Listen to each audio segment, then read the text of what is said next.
Doctor Asrar Ahmad साहब एक गुमराह अकायद के हामिल इंसान हैं। उनके अकायद में बहुत ज़्यादा खलल है।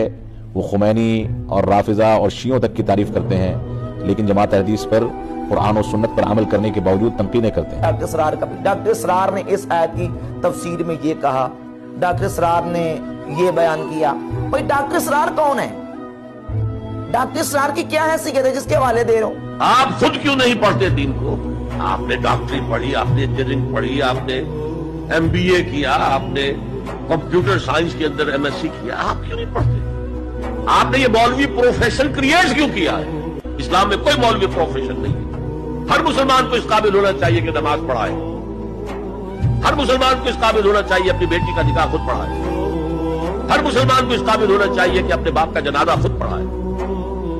जो दुआ उसके दिल की गहराई से निकलेगी वो किसी आलिम दीन के दिल से निकल सकती है।